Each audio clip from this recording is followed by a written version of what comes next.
Muy buenas, sed todos bienvenidos. Tenemos aquí un nuevo problema para trabajar el concepto de intensidad del campo gravitatorio terrestre. En este caso concreto vamos a cambiar lo que son los parámetros de la Tierra más importantes, como sería la masa y el radio, para ver cómo se afectaría el concepto de peso. Fijaros, nos dicen que el peso, la masa de una persona es de 70 kilogramos y que se encuentra sobre la superficie de la Tierra. Así que la primera pregunta básica es que nos piden cuál es su peso. Y después nos dicen, ¿qué pasaría si la masa de la Tierra se redujese a la mitad? ¿Qué ocurriría con el peso de esa persona si el radio se reduce a la mitad?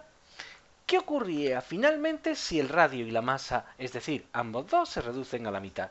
Bien, vamos a ver los tres casos y vamos a ir comparando los valores obtenidos. Así, en principio, nosotros, usando el concepto de peso, decimos que es el producto de la masa por la intensidad del campo gravitatorio terrestre.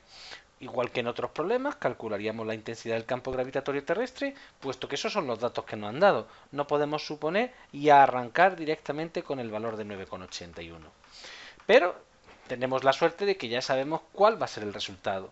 Una vez que operamos y tenemos mucho cuidado realizando las cuentas que tenemos que llevar a cabo, obtenemos un valor para la intensidad del campo gravitatorio de 9,81 expresado en unidades de aceleración, es decir, metros por segundo al cuadrado.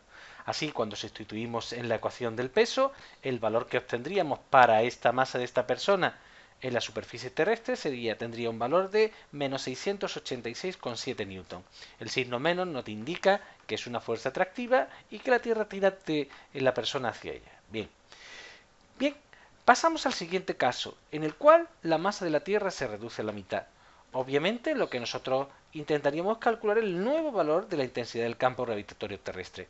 Por eso le voy añadiendo un 1, después un 2 y después un 3 para tener en cuenta los tres casos. Fijaros que cuando nosotros reducimos la masa de la Tierra a la mitad, lo único que hacemos es la masa dividirla entre 2. Así, lo que es importante darse cuenta es que la intensidad del campo gravitatorio terrestre, si la comparamos con el valor anterior, simplemente va a quedarse reducida a la mitad. Por tanto, si la intensidad del campo gravitatorio terrestre se ha reducido a la mitad, el peso de esa persona también se vería reducido a la mitad. Así, si la masa de la Tierra se reduce, obviamente la atracción que ejerce la misma sobre una persona también se reduce.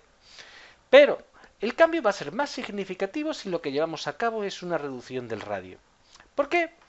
Puesto que el radio se encuentra en el denominador y además se encuentra elevado al cuadrado. ¿Cuál es el error principal que cometen en este caso los alumnos?